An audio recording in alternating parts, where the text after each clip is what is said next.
सादर प्रणाम। बड़ी बिंदी साप्ताहिक लाइव की कड़ी संख्या 158 में आप सभी का हार्दिक अभिनंदन है। आज हमारे साथ हैं बड़ी बिंदी मुखर कविता, जो हमसे बात करेंगी वैज्ञानिक आविष्कार और महिलाओं का विकास। एक तरफ हम लोग वैज्ञानिक आविष्कार की बात करते हैं, तो दूसरी तरफ इन वैज्ञानिक आविष्कारों के साथ कितनी तकनीकी बाधा आती है, उसका भी हम लोग मुकाबला करते हैं। जैसे कि आज यह एपिसोड हम लोग 10-12 मिनट विलंब से कर पा रहे हैं, और इसका कारण भी तकनीकी बाधा है। लेकिन बावजूद इसके सचमुच वैज्ञानिक आविष्कार के कारण हम महिलाओं ने बहुत विकास किया है। कविता जी, बड़ी बिंदी साप्ताहिक लाइव की कड़ी संख्या 158 में आपका हार्दिक अभिनंदन है। धन्यवाद विभा जी। आपसे जुड़ना कितना सौभाग्यशाली रही मैं कि आज इस इतने बड़े मंच पर मुझे अवसर मिला। मैं सूर्यबाला जी, आदरणीय सूर्यबाला जी और आदरणीय विभा रानी जी का भी साधुवाद करती हूँ। इतने अच्छे मंशा से इतने बड़े मंच को तैयार करना, और 158 98वां ये चल रहा है, तो ये एक मतलब आपने एक लंबी कड़ी पहले ही पूरी कर ली, और ये एक सतत प्रयास रहेगा हमेशा के लिए। तो मैं इस चीज के लिए आप सभी बड़ी बिंदियों को नमस्कार, अभिनंदन करती हूँ, साधुवाद करती हूँ। मैम, बड़ी बिंदी साप्ताहिक लाइव की यह परंपरा है कि हमारी जो भी वक्ता आती हैं, पहले हम उनकी जीवन यात्रा के बारे में बात करते हैं, उसके बाद विषय पर बात करते हैं। तो जानना चाहेंगे आपकी जीवन यात्रा को संक्षेप में। जीवन यात्रा के बारे में जब मैं सोचती हूँ तो मैं करीब आधा भारत घूम लेती हूँ। जन्म मेरा उड़ीसा में हुआ था, मयूरभंज रायरंगपुर डिस्ट्रिक्ट में, जहाँ से अभी द्रौपदी मुर्मू हमारी प्रेसिडेंट है। इस शहर को कोई नहीं जानता था जब तक कि द्रौपदी जी इस पटल पर, इस पद तक नहीं आई थी। पर विभिन्न शहरों में मैं रहती रही हूँ, बिहार, नागपुर, कॉपर खेतड़ी नगर, फिर भूटान भी जाने का अवसर मिला। फिर जोधपुर में मतलब पूरा एक बचपन और कैशोर अवस्था निकाल के मैं जब 9वीं में थी तो जोधपुर राजस्थान के शहर में आई थी, और तब से मैं राजस्थान में ही हूँ। मेरा विवाह उदयपुर शहर में हुआ, और आज पिछले 15 वर्ष से मैं जयपुर में हूँ।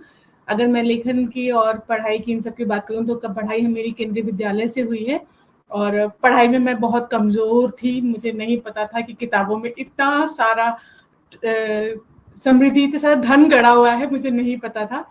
हाँ ठीक है, 11th के बाद, 11वीं के बाद मैंने थोड़ा सा पढ़ना शुरू किया, और आज किताब मेरे हाथ से छूटती नहीं है, रोज कुछ न कुछ पढ़ती हूँ। बहुत सारे दूसरे जो क्षेत्र थे उनमें मैं एक स्पोर्ट्स पर्सन रही हूँ। मैं हर गेम खेलती रही थी, और मैं एनसीसी में आरडी कैंप तक अटेंड करके आई हूँ। मैं नेशनल चैंपियन रही हूँ एरो मॉडलिंग में, और काम के क्षेत्र में देखा जाए तो मैं विभिन्न स्कूलों में अध्ययन का काम किया है, अध्ययन कर्म किया है, और करीब 12 साल हो गए मुझे अपना बिजनेस संभालते हुए। आज मैं बिजनेस में निदेशिका पद पे हूँ, और 2 अलग अलग क्षेत्र में हमारा बिजनेस है। लेखन क्षेत्र में मैं पिछले 10-11 साल से आई हूँ। हालांकि डायरी में बहुत पहले से या किशोर अवस्था से ही लिखती रही थी। मुझे नहीं पता था कि वो इतना महत्वपूर्ण हो जाएगा कि एक दिन मैं उसमें छिपी हुई चीजें जो है उनको कहानियों का रूप देकर किताब के रूप में संकलित कर लूंगी। और अब जब मैं देखती हूँ तो मेरे पास लेखन की बहुत सारी विधाएं हैं, और अगले 2-3 साल में मेरी खूब सारी पुस्तकें आ जानी चाहिए, क्योंकि मेरे पास पहले से ही वो संकलित हैं अलग अलग फोल्डर्स में। तो ये है मेरी जीवन यात्रा, जिसमें लेखन और सारी चीजें शामिल होती हैं। जी, बहुत अच्छी बात कही मैम, क्योंकि जब हम लोग लेखन की बात करते हैं तो आज हमारे पास computer, laptop, Word document, PDF इत्यादि जितने शब्द हैं, वो सब इसी वैज्ञानिक आविष्कार की देन है। मैंने कहीं पढ़ा था कि पत्नी की उंगलियां कट जाने से एक डॉक्टर ने बैंडेड का आविष्कार किया, वो डॉक्टर वैज्ञानिक थे। इसी तरह से पत्नी को मसाला पीसते देखकर एक इंजीनियर वैज्ञानिक ने मिक्सी का आविष्कार किया। ऐसे तमाम हमें अलग अलग उदाहरण प्राप्त होते हैं, जहां पर महिलाओं के श्रम को और उनके कष्ट को कम किया गया इन वैज्ञानिक आविष्कारों से। तो कई ऐसे हमें गीत भी मिलते हैं जहां इन आविष्कारों का जिक्र होता है। जैसे एक में नायिका कहती है कि जाके मेहंदी ले आवा मोती झील से, जाके साइकिल से ना। तो एक गीत में नायिका कहती है कि रेलिया बैरिन पिया को लिए जाए रे। तो एक गीत में नायिका कहती है कि यही मिर्जापुर से उड़ले जहाजवा, कचौरी गली सून भेले बलमु। तो ये अरे जो वाह! आविष्कार हैं वो किस प्रकार से महिलाओं के जीवन में आते हैं, ये हमें लोक में भी दिखाई देता है। आज जानना चाहेंगे आपके मुख से कि कैसे वैज्ञानिक आविष्कार को आप महिलाओं के जीवन में देख पा रही हैं। विभा जी, आपने बहुत मतलब जो आंचलिक जो लोकगीत की जो पंक्तियां बताई, तो मुझे भी ऐसा राजस्थान के बहुत सारे गीत याद आते हैं। चील गाड़ी नाम जो हवाई जहाज होता है उसको चील गाड़ी कह के बहुत सारे गाने बने हैं। तो जो चक्की पीसती हैं वो, और इन सब का बहुत सारी चीजों में वर्णन होता है। अगर हम वैज्ञानिक आविष्कारों की बात करते हैं स्त्री जीवन में, तो मैं हर पल जब भी जो भी चीज करती हूँ, मैं उसके पीछे की पूरे अतीत तक देखती हूँ, और मैं रास्ते में पड़े हर पड़ाव को बहुत धन्यवाद करती हूँ। जैसे कि मैं एक स्विच ऑन करती हूँ और कमरे में उजाला फैल जाता है, तो मुझे याद आती है मेरी आज से करीब 40 साल पहले की बात, की मेरी माँ हर शाम को लालटेन साफ किया करती थी, और उसके नीचे की जो डिब्बी होती थी उसको साफ करती थी, उसमें बत्ती डालती थी और उसमें तेल डाल के तैयार रखती थी कि संध्या बेला से पहले उसको जलाना है। मैं उसके पहले का समय भी देखती हूँ, जो दादी जी थी, मेरी नानी जी जो थी, उन लोगों का कैसा रहा होगा जीवन की। बाहर बैठा पुरुष बोलता है कि दिया बत्ती का टाइम हो गया, अभी तक इसका काम ही खत्म नहीं निबड़ा है ना, दिया बत्ती का टाइम हो गया। तो एक जो स्विच जलाती हूँ, यहाँ से मुझे पिछले 40-50 सालों उसके पीछे का पूरा दिखता है। ये एक छोटा सा उदाहरण है। किस किस बात पे हम देखेंगे, हम कल्पना करते हैं आज से 50 साल पहले की स्त्री का, बहुत महानगर नहीं, शहर नहीं, तो कस्बों, सभी कस्बों और गांवों की ये स्थिति थी कि पूरे 24 घंटे में औरत कितने समय तक तो पानी लेने जाना और लाना में ही बीत जाता था। घर के हर व्यक्ति के लिए नहाने का पानी और दिन भर के काम के पानी, और फिर कपड़े धोने के लिए नदी में जाना, और फिर घर के खाना बनाने के लिए पानी लेके आना। एक तो पानी लेने का काम था, दूसरा लकड़ी लेने जाना, क्योंकि भोजन जो है ना वो मिट्टी के चूल्हे में बनेगा। हर एक कदम पे मैं देखती हूँ कि आज मेरा कितना सारा समय बच गया, जो कि मैं ये लेखन पठन और यहाँ पे काम कर रहे हैं। नहीं तो मेरे को तो चूल्हा से ही फुर्सत नहीं मिलती आधे दिन, और आधे दिन पानी लाने से ही फुर्सत नहीं मिलती। आज ही अखबार में मैंने पढ़ा कि 20% घरों में आज भी पानी लेने के लिए महिलाएं बाहर जाती हैं। 20% घरों में आज भी पानी उनके नल तक नहीं पहुंचा है। मैं सोचती हूँ वाकई हम कितने मतलब भाग्यशाली हैं। शुक्रगुजार हूं मैं इस विज्ञान का, इन आविष्कारों का, कि नदी चलकर, पोखर और तालाब चलकर मेरे घर तक आ गए, और मेरे बहुत सारा श्रम और बहुत सारा वक्त बच गया, जो कि मैं एक नई दुनिया से परिचित हो सकी।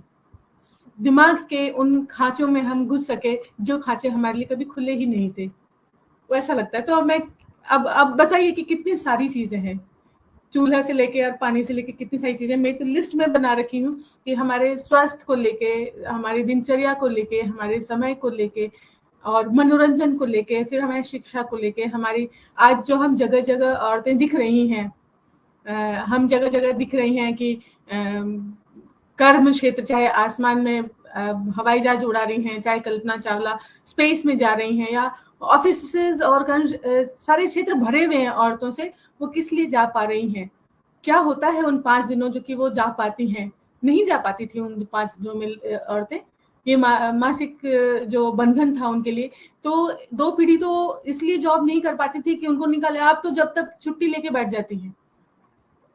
कितनी सारी बातें हैं, कितनी सारी बातें। हम इसको सिलसिलेवार करेंगे तो बहुत अच्छा लगेगा, लेकिन मैं कल से सोच रही हूँ कि कितनी सारी चीजें जो कि आविष्कार ने हर किसी को आजाद किया है, यहाँ तक कि मानव जाति को, अब स्त्री और पुरुष को नहीं बांटे, तो मानव जाति को कितना आगे बढ़ाया है कि आज हम कार उठाते हैं और कितने 100 किलोमीटर तक जाके अपने परिवार से मिलके आ जाते हैं, जबकि हम 2 कोस भी जाते थे, 2 किलोमीटर भी जाते थे, तो हम आज उसको गिनाते थे कि हम तो इतना चलते थे।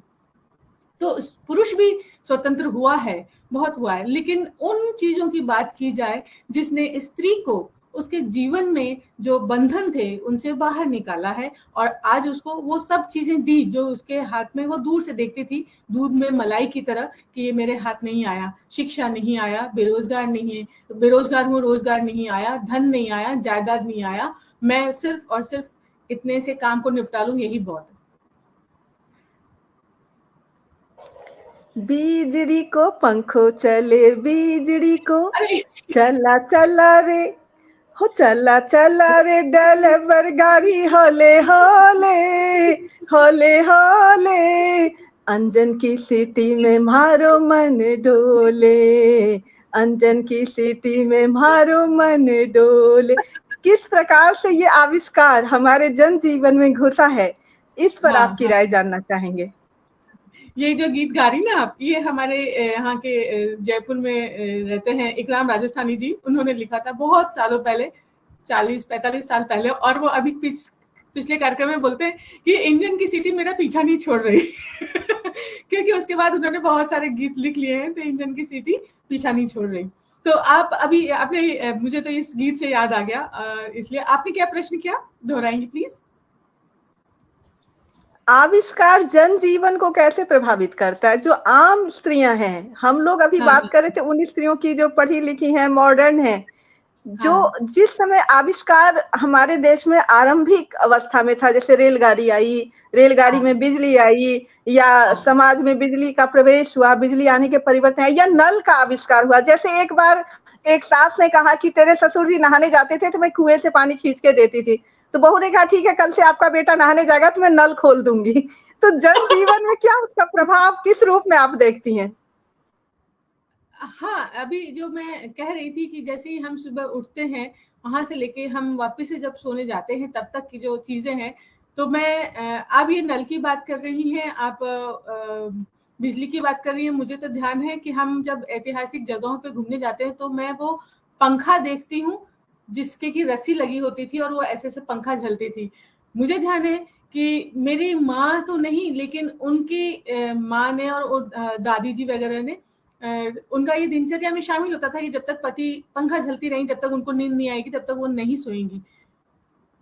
हम सुबह से लेकर शाम तक के किस किस काम की, पढ़ाई लिखाई से वास्ता नहीं रखना इसलिए भी जरूरी था कि मैं जब आई थी और मैं अपने ससुराल में अखबार लेके बैठी थी, तो मुझे ध्यान है वो ताना, वो बात कि अखबार जो है ये मर्दों का काम है, तुम क्या लेके बैठ गई, इसमें तुम क्या, मतलब क्या समझ में आ रहा है या क्या टाइम खोटी कर रही हो। तो मैं देख रही हूँ कि दिनचर्या जो है दिन भर का, चाहे आप ग्रामीण जगहों पे देखें, कस्बों में देखें, और आज हम लोग जो यहाँ पे बैठे हैं सुबह से लेकर शाम तक हम मोबाइल में और इसमें किंडल पे और स्क्रीन पे हम मनोरंजन ही नहीं, आज का व्यवसाय भी इसी पे कर रहे हैं। आपके आसपास आपने बहुत सारी महिलाओं को देखा होगा कि उन्होंने अपना बुटीक खोला हुआ है या सिलाई मशीन से काम कर रही हैं, और वो कहीं पे दुकान नहीं खोल रही हैं। पति जब चले जाता है या दोपहर को जब फ्री होती है तो व्हाट्सएप पे अपग्रेड कर देती है और व्हाट्सएप पे उसको ऑर्डर आ जाता है और वो किसी के माध्यम से वो पहुंचा देती है और वहां पे उसका बिजनेस हो रहा है। तो मतलब आप दिन भर की बातें, दिन भर की दिनचर्या देखेंगे। मैं तो कहती हूँ कि मैंने अच्छा हुआ कि मैं अब जन्म लिया मैंने, क्योंकि वॉशिंग मशीन के बिना मैं जिंदगी नहीं जी सकती थी मेरी शादी हुई उसके बाद मैंने वॉशिंग मशीन खरीदा, तो वो जो कपड़े धोने में जो समय निकलता है पूरा, वो एक चिड़ मस्ती थी मुझे अंदर कि मैं ऐसे तो टाइम वेस्ट नहीं कर सकती, तुम अपना कपड़ा धो, मैं अपना कपड़ा धोऊंगी, मैं ऐसे कपड़े धोने में टाइम वेस्ट नहीं करूंगी। तो मतलब वॉशिंग मशीन नहीं होता तो मेरी जिंदगी क्या होती, मैं तो ये सोचती हूँ कि कपड़े धोने में निकल जाती। तो अब दिनचर्या के आज के दिन के पूरे दिन का अगर समय देखेंगे, गैस का चूल्हा जो है, अभी हम बात कर रहे थे कि लकड़ी जला के और फूंक के, और उसके पहले का भी थोड़ा सा समय देखा जाए तो माचिस नहीं थी। तो मैं तो कल्पना ही नहीं कर पाती हूँ कि माचिस नहीं थी तो आग को बनाए रखने के लिए स्त्रियां कितना कुछ करती थी। मतलब उनकी जिंदगी का सिर्फ इतना सा ही तो काम था कि आग, मतलब इतना सा काम में ही सारी जिंदगी निकल जाती थी कि आग को जलाए रखना है, चूल्हे में खाना दूध पानी गर्म होते रहना है, पानी लेके आना है और बच्चों को संभालना है। इसमें सारा समय निकल जाता था, इतनी सारी ऊर्जा उसी में चली जाती थी। हम लोग कभी आजकल पिकनिक में थोड़े से मौज मस्ती के लिए चूल्हा रोटी खाने की पार्टी करते हैं, बाप रे, सब्जी भी गैस पे चूल्हा में बना के लेके जाते, लेकिन वहां पे चूल्हा जला के 5 जनों की रोटी सेक लें, पराठे बना लें, उसमें जान निकल जाती है। 5 को बैठा के एक साथ नहीं खिला सकते, ना तो वो एक रोटी सिकी जा रही है, आंखें और वो होती जा रही है, ना चूल्हा जल रहा है, 2 जने फूकनी मार रहे हैं, 2 जने लकड़ी ठीक कर रहे हैं। कितना मुश्किल होता है, वो कैसे करती थी, मैं तो ये सोचती हूँ। तो दिन भर के कोई सा भी काम लेंगे हम, तो हमें उसमें आविष्कार जो है, वैज्ञानिक आविष्कार जो है, उसके लिए हम हर पल प्रति पल धन्यवाद का कृतज्ञता रहती है हमारे मन में कि आज मैं कुछ पढ़ पा रही हूँ, कुछ कर पा रही हूँ, आज मैं आत्मसम्मान से जी पा रही हूँ, अपने अधिकार की बातें सोच पाती हूँ, अपने विचार सामने रख पाती हूँ, मैं अभिव्यक्ति कर पाती हूँ, मैं नृत्य या पेंटिंग या सिंगिंग कर पाती हूँ। ये सब कहाँ से सूझता है मुझे। धन्यवाद, धन्यवाद, धन्यवाद विज्ञान कि आपने इतनी सारी चीजें आविष्कार की। आज की बातचीत में मुझे गाने बहुत याद आ रहे हैं। आपने हाथ पंखे का जिक्र किया, हमारे यहाँ उसको बेनिया बोलते हैं, बेना बोलते हैं। तो नायिका कहती अच्छा। है कि हाँ हाँ हाँ। बेनिया डुलाइते आहे राम, मुर्की गेलई कलैया आहे राम, मुर्की गेलई कलैया, मोरे बलमुआ हो पटना से वैद बुलादा। यानी महिलाओं की कलाई मुड़ जाती थी, इतनी देर तक उन्हें हाथ पंखा चलाना पड़ता था, इलाज के लिए शहर से डॉक्टर बुलाना पड़ता था। यह जो डॉक्टरी है, यह भी वैज्ञानिक आविष्कार की ही देन है। उनका स्टेथोस्कोप, उनकी दवाइयां, उनके इंजेक्शन, ये तमाम जो मेडिकल, आज प्रसव से बहुत कम स्त्रियों की मृत्यु होती है। एक समय में प्रसव के समय बहुत स्त्रियों की मृत्यु हो जाती थी। बिल्कुल बिल्कुल। और इन्हीं वैज्ञानिक आविष्कारों के कारण प्रसव के पश्चात वो तुरंत बेहतर स्वास्थ्य प्राप्त करके अपने काम पर जाती हैं। तो स्त्रियों की जो प्राकृतिक अवस्थाएं हैं, उससे विज्ञान ने उनको कितना जीवन आसान किया है। ये जो आप मेडिकल की बात कर रही हैं, स्वास्थ्य के बात कर रही हैं, तो इसमें मैं बहुत पहले से मैं देखती हूँ कि हम बहुत भाग्यशाली रहे कि जब हमारा समय आया तो मार्केट में, बाजार में पैड आ गए थे। पैड की वजह से हम स्पोर्ट्स में पार्टिसिपेट कर सके, स्कूल से छुट्टियां नहीं ली हमने, और उसके बाद हमारा जीवन तो बदस्तूर चलता रहा कि नौकरी के लिए अप्लाई कर लिया और हम आर्थिक अर्जन करते रहे। लेकिन एक बार जब ख्याल आया कि ये पैड अब आए हैं बाजार में, पहले नहीं थे, तो मैं सोचती रहती थी कि स्त्रियों का जीवन कितना कठिन था। बिना पैड तो मैं कल्पना नहीं कर सकती थी कि स्त्रियां घर पे भी कैसे काम करेंगी। और फिर मुझे समझ में आया कि वो जो बात थी ना कि हाँ, इनको अलग रखना है, इनका कमरा अलग रखना है, इनको नीचे सोना है, तो मैं समझ पा रही हूँ कि पैड ने स्त्रियों को जो ये भेदभाव थे, छुआछूत था, उससे तो निकाला ही निकाला, उनको दिनचर्या के कामों में भी हेल्प की, मदद की। वो अब हम इसको फॉर ग्रांटेड लेते हैं कि हाँ, इसमें हम सोचते ही नहीं है पीछे जाके कि इतनी समस्या रही होगी। दूसरी बात जो मैं ये देखती हूँ कि हम आए दिन कोई ना कोई स्त्री गर्भ निरोधक दवाई लेती है या कोई और तरीका अपनाती है। मैं सोचती हूँ, और हम सभी जने सोचते हैं कि पहले की स्त्रियां इतने सारे बच्चे पैदा करती थी। फिर मैं जब स्त्रियों से बात करती हूँ तो पता लगता है कि बहुत सारे बच्चे तो अनचाहे हैं, अनचाहे गर्भ ठहर जाता था, और उन ठहरे हुए गर्भ को गिराने के भी उनके अवैज्ञानिक तरीके थे, गलत तरीके थे, और उस वजह से उनको कितने स्वास्थ्य की समस्याएं होती थी, और इसी वजह से उनकी उम्र भी कम हुआ करती थी। कितनी प्रतिशत महिलाएं पीरियड्स के इन्फेक्शन की जैसे, क्योंकि वो कपड़ा इस्तेमाल करती थी, तो उस इन्फेक्शन की वजह से वो बहुत सारी समस्या में, औरतों वाली बीमारी जो कही जाती है ना, वो औरतों वाली बीमारियों में फंस जाती थी। फिर बाद में जब वो प्रेग्नेंट होती हैं, एक बार, दो बार, तीन बार, जितनी बार भी, तो उनके पास ये ऑप्शन ही नहीं रहता, ये विकल्प ही नहीं रहता कि अभी ये बच्चा छोटा है, 2 महीने का, 4 महीने का, 10 महीने का है, मुझे फिर प्रेग्नेंट नहीं होना है। उसके पास कोई विकल्प नहीं रहता है। वो कौन कौन से तरीके, अवैज्ञानिक तरीके या अनहाइजीनिक तरीके अपनाती है गर्भ को गिराने का, और उस गर्भ को गिराने के तरीके में वो इतनी बीमार हो जाती है, और इन केस वो गर्भ नहीं गिरता है तो वो बच्चे कैसे पैदा होते हैं, क्योंकि उनको गलत तरीके से गिराने की कोशिश की गई थी। मतलब कितनी सारी मेडिकल प्रॉब्लम्स थी, बाप रे, कि जितना सोचो उतना। और आज की तारीख में कितना सरल हो गया है कि स्त्री अगले सुबह उठते ही एक टैबलेट ले लिया, या उसने कोई और तरीका अपनाया हुआ है, जैसे कि पुरुषों ने ऑपरेशन करा रखा है या स्त्री ने ही कॉपर टी लगवा रखी या कुछ और, तो वो अब एक बहुत बड़ी चिंता से मुक्त हुई है। वो बात बात की चिंता नहीं होती है। पहले के अधिकांश तो चिंता इसी बात की रहती है कि अब मैं क्या करूं, अब मैं क्या करूं, अब मैं क्या करूं। तो कितना ये स्वास्थ्य पे कितना असर पड़ा है इस बात का कि अब स्त्रियां स्वस्थ हो गई है। पहले 35-40 की उम्र में स्त्रियां बूढ़ी बुजुर्ग दिखती थी, वृद्धा दिखती थी। आज की तारीख में उनका स्वास्थ्य इतना अच्छा है कि वो घूम रही फिर रही हैं, बहुत सारे काम कर रही हैं, जवान दिखती हैं, खूबसूरत दिखती हैं। और जवान और खूबसूरत दिखने से भी ज्यादा महत्वपूर्ण यह है कि उनमें वो सारी शक्ति है कि वो दौड़ भाग रही हैं। तो हमें ये स्वास्थ्य भी तो वैज्ञानिक आविष्कारों ने दिया है। और बाकी जो आपने कलाई मुड़ने की बात करी या ऐसे ही हजारों अन्य समस्याएं जो थी, उसमें तो पुरुषों और महिलाओं दोनों को ही फायदा हुआ कि अगर वो जरा सा भी ताप है तो पता लगने से डॉक्टर के पास जाते हैं और पता लग जाता है कि वो ताप जो है वो बहुत गहरा तपेदिक भी हो सकता है, टाइफाइड भी हो सकता है, या फिर सामान्य बुखार है, इसको 2 गोली दे दो ठीक हो जाएगा। और इस बात पे तो मुझे ध्यान आता है कि औरतों की बीमारी को तो, बुखार को तो कुछ सोचा ही समझा ही नहीं जाता था। ठीक है, ठीक हो जाएगा, 2 घड़ी पड़ी रहेगी तो ठीक हो जाएगी।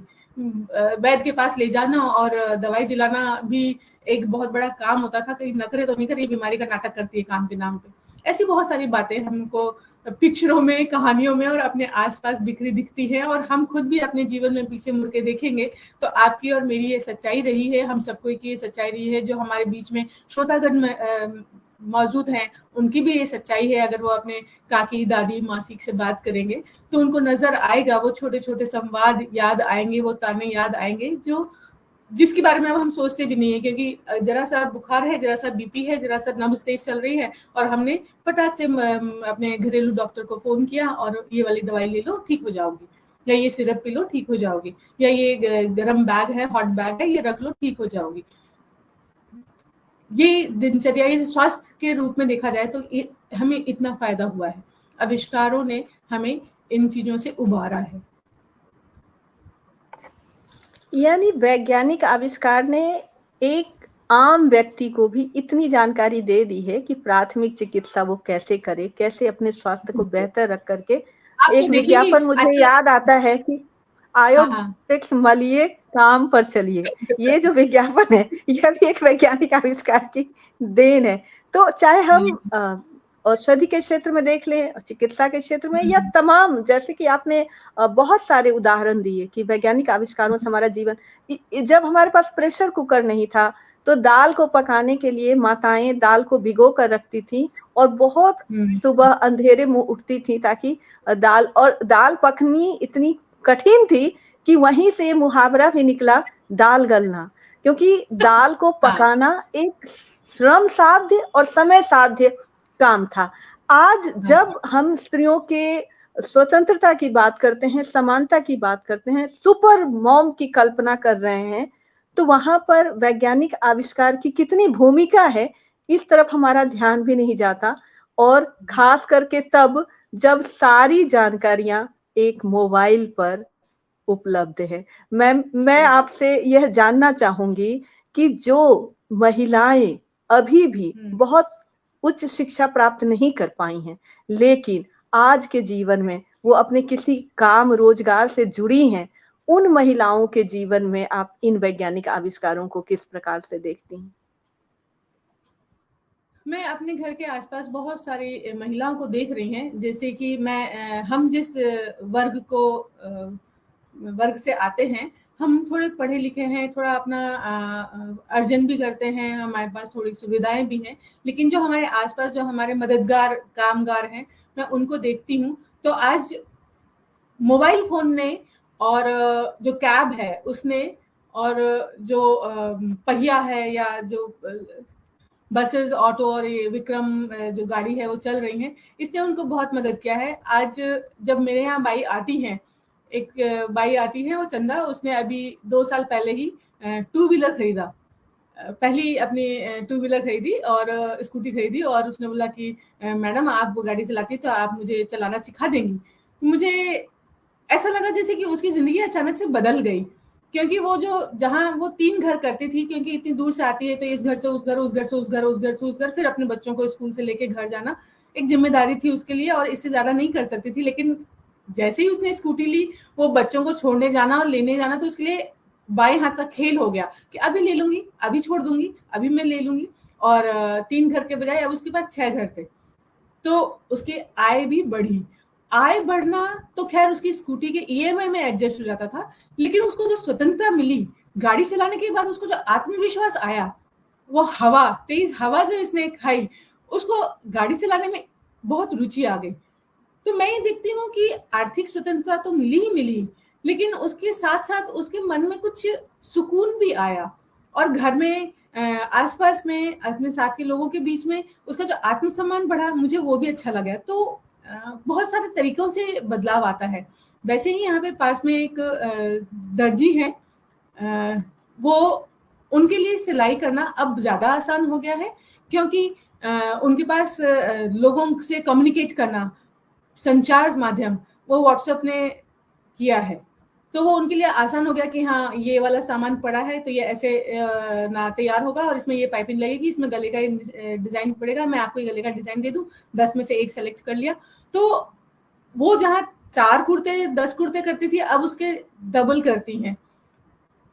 और इससे ज्यादा हम इनको क्या देखें कि हाँ, अब कल की बात मैं ले लूं, आप अगर इन कामगारों से थोड़ा सा ऊपर उठ के देखते हैं, तो कल की बात मैं ले लूं, एक कार्यक्रम में मैं गई थी। उस कार्यक्रम में हम क्योंकि अभी प्रेमचंद जो हैं, उनके जन्म दिवस आने वाला है, तो उसके ऊपर कहानियों के ऊपर एक संगोष्ठी रखी गई थी। उसमें जो अधिकांश वरिष्ठ लेखिकाएं आई थी कहानियों पे बोलने के लिए, वे इसलिए आ पाई थी क्योंकि वो अपना अपना ऑटो और कैब बुक कर रही थी। तो वो जो उनको, मैं उन सबके उसमें वो छूट देख रही थी कि अब उनको ना अपने बेटे को नहीं बोलना पड़ता कि बेटा वहां पे मेरे को छोड़ दोगे, पति को आश्रय नहीं बैठना पड़ता कि मुझे वहां छोड़ दोगे, या बस स्टैंड तक छोड़ देना, वहां से मैं बस पकड़ के चली जाऊंगी। ऐसा नहीं है, अब वो खुद बुक करती हैं और ज्यादा सुरक्षित उसमें आती जाती हैं। अगर इतनी सारी चीजें होती कि मुझे वो बेटा आज फुर्सत नहीं था, वो जा रहा था, वो मुझे छोड़ने नहीं आ सकता था, इसलिए मैं नहीं आ पाऊंगी, इतना सारा होता, तो शायद वो 30% कार्यक्रम ही अटेंड करती, वो सारे कार्यक्रम नहीं अटेंड कर पाती। तो हम सभी को इन चीजों में छूट मिली, या हमको ज्यादा सुविधाएं मिली, ज्यादा आराम मिला, और हम ज्यादा, वो जो बचे हुए काम है उसमें हम ज्यादा दूर तक पहुंच पाते हैं। वो जो कूटना और पीसना और क्या बिनना और चुनना, वो सब कहाँ चला गया? हम लोगों का सारा जीवन तो मम्मी के साथ बैठे दे रहते थे, चावल बिनती थी, दाल बिनती थी, तब जाके चावल दाल बनता था। वो सब कहाँ चला गया? आजकल तो पैकेट उठाते हैं, खोलते हैं और धोते हैं और बनाते हैं। कितना सारा समय, कितनी सारी चीजें बदल गई हैं, एकदम सिनेरियो, दृश्य ही पूरा बदल के रह गया है।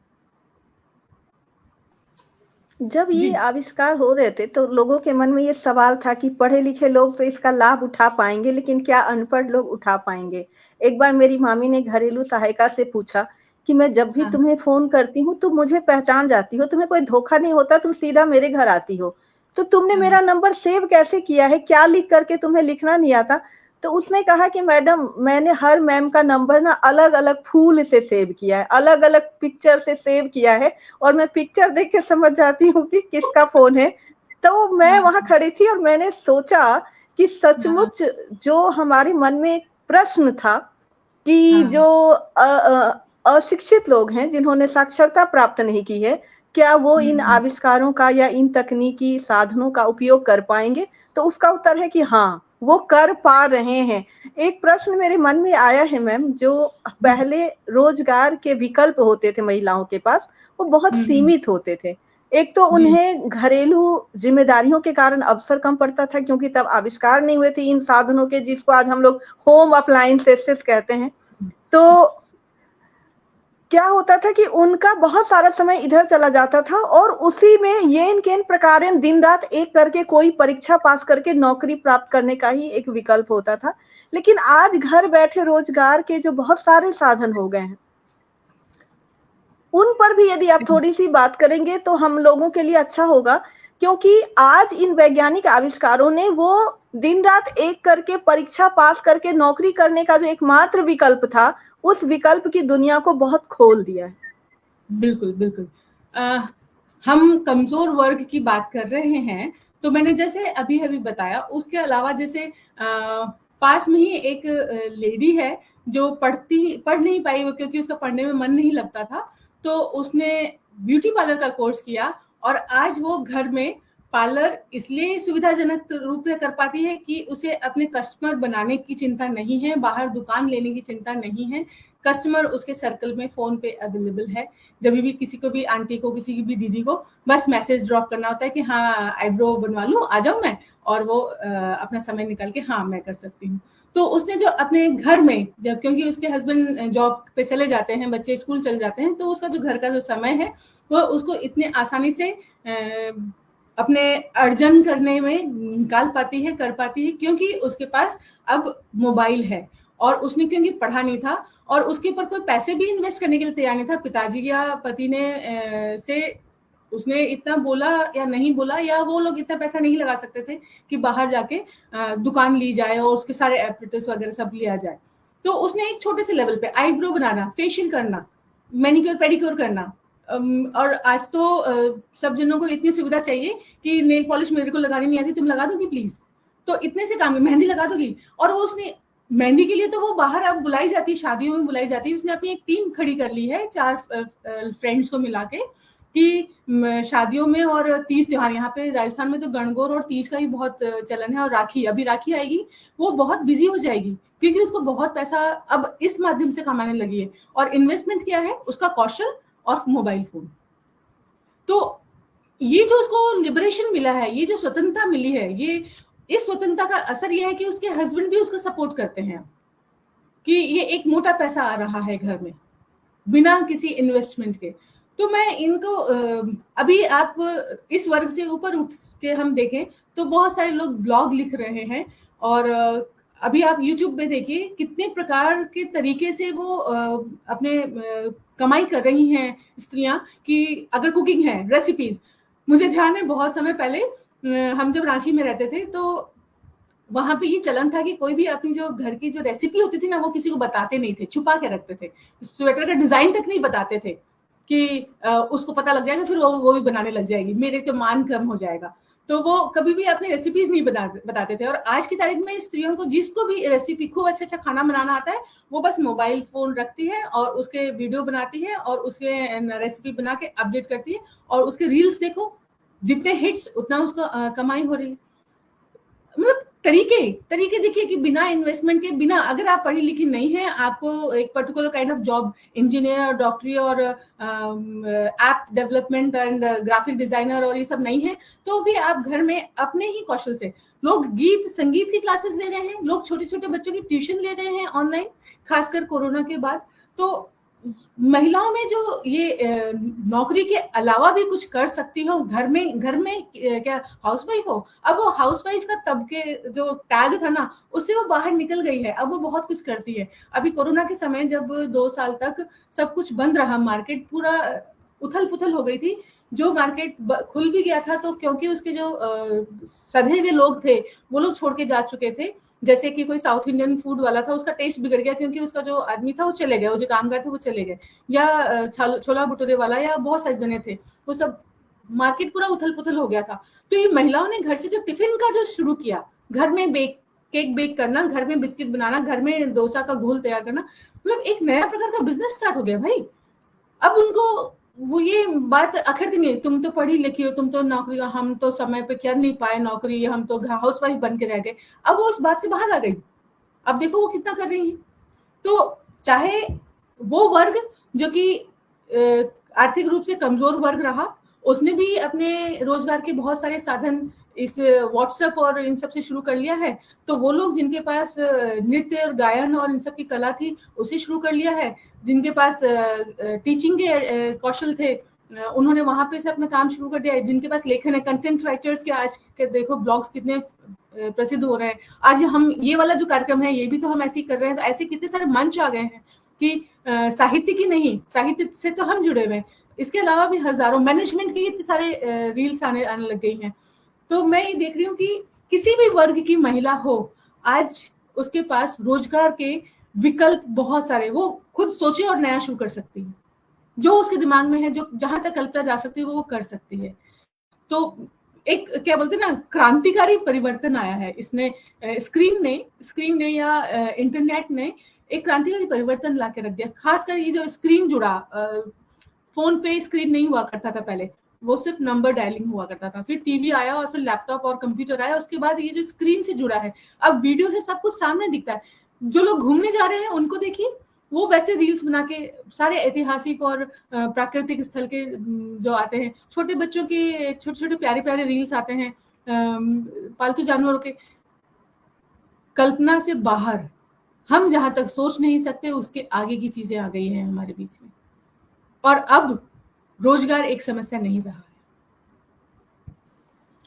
बहुत अच्छी बात मैम। एक तो आविष्कार का होना और दूसरे उस आविष्कार का बड़े समूह तक पहुंच जाना, क्योंकि हम लोगों ने वो समय भी देखा है जब हम अपने आंगन से इतना बड़ा हवाई जहाज देखते थे सही बात। और आज वह हवाई जहाज पर यात्रा करना एक आम बात हो गई है। इसी तरह से सिनेमा हॉल तक जा पाना सबके बस की बात नहीं होती थी। बड़े शहरों में एक आध सिनेमा हॉल होते थे और गांव से लोग ट्रैक्टर पर बैठकर जाते थे, हम लोग भी गए हुए हैं।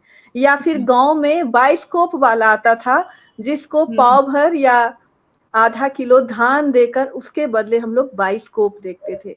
तो यह जो आविष्कार का जन जन तक पहुंच जाना है, मैं इस सवाल पर आने वाली थी, वह एक क्रांति स्वरूप दिखाई दे रहा है। आपने पहले ही कह दिया कि क्रांति आ गई है, तो यह जो क्रांति आ गई है उस क्रांति से हम लोग और कितना लाभान्वित हो सकते हैं?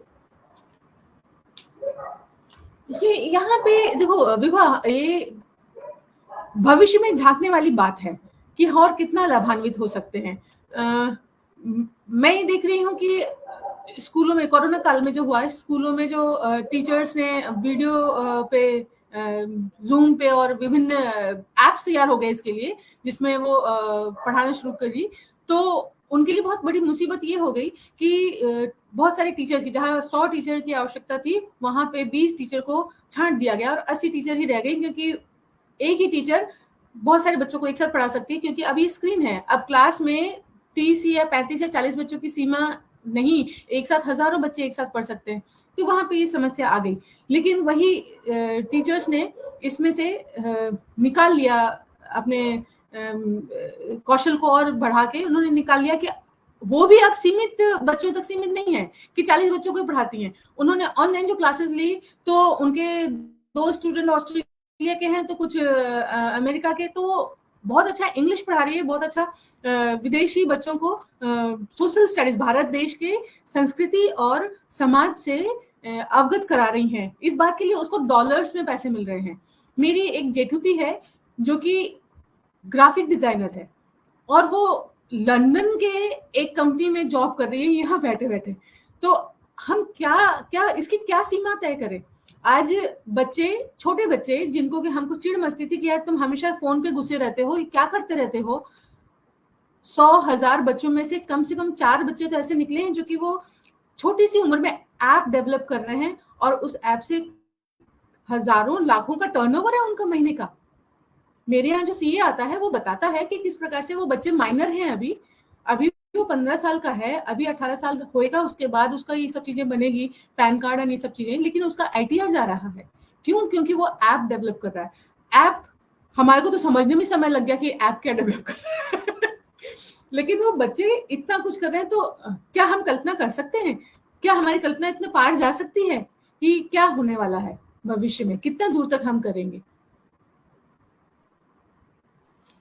यानी जो एक प्रश्न बार बार आता था कि मशीनीकरण बढ़ने से रोजगार के अवसर घट जाएंगे, तो उसका भी उत्तर अब हमें प्राप्त हो गया है कि यदि एक ओर रोजगार के अवसर घटते हैं तो दूसरी ओर रोजगार के अवसर खुल जाते हैं। क्योंकि एक बार मैंने अपनी एक छोटी बहन को फोन किया था तो उसने कहा था, दीदी अभी मैं बात नहीं कर पाऊंगी क्योंकि मेरा ऑफिस डेनमार्क के टाइम से चलता है, तो इसलिए मेरा ऑफिस टाइम जो है वो जब तुम्हारा ऑफिस ऑफ हो जाता है तो मेरा ऑन रहता है। तो यानी मशीन ने एक तरफ रोजगार के अवसर लिए हैं तो दूसरी तरफ रोजगार के अवसर दिए भी हैं। बहुत सारे बिंदु हैं, बहुत रुचिकर बातचीत लग रही है, पर समय की भी अपनी सीमा है। तो मैं आपसे आखिरी प्रश्न करना चाहूंगी कि आज जो युवा हैं उनके हाथों में ये वैज्ञानिक आविष्कार के जितने गैजेट्स हैं वो सब कुछ हैं, एक और वो उनका विकास कर रहे हैं तो दूसरी ओर वो उनका इंसान होना छीन रहे हैं, यानी वह व्यक्ति भी कहीं ना कहीं मशीन जैसा होता जा रहा है। तो इस समस्या का क्या समाधान हो सकता है? आप युवाओं को क्या प्रेरणा देना चाहेंगी कि वो इन आविष्कारों का लाभ उठाएं, यानी वो इन आविष्कारों का उपयोग करें, आप उन साधनों के गुलाम न हो जाएं, तो उनको आप क्या प्रेरणा देना चाहेंगे? देखो विभा जी, मैं सोचती हूँ कि हम बड़े होने के बाद, इस उम्र में आने के बाद हम सोचते हैं कि हमें बच्चों को संदेश देना कितना जरूरी हो गया है, लेकिन मैं सोचती हूँ कि हो सकता है हम उस नजरिए को देख ही नहीं पा रहे हैं। आप इसको इस उदाहरण से देखें कि एक समय आदि मानव जो था वो पेड़ से पेड़ पर दौड़ता हुआ जानवरों को मारता था और उस प्रकार से वो अपना भोजन एकत्रित करता था। तो जब उसने कृषि शुरू किया होगा, एक जगह सेटल होना शुरू किया होगा, तो क्या वो उनको ये शिक्षा देता होगा कि भाई तुम पेड़ पे चढ़ो, दौड़ो, क्योंकि तुम ये चीज भूल रहे हो?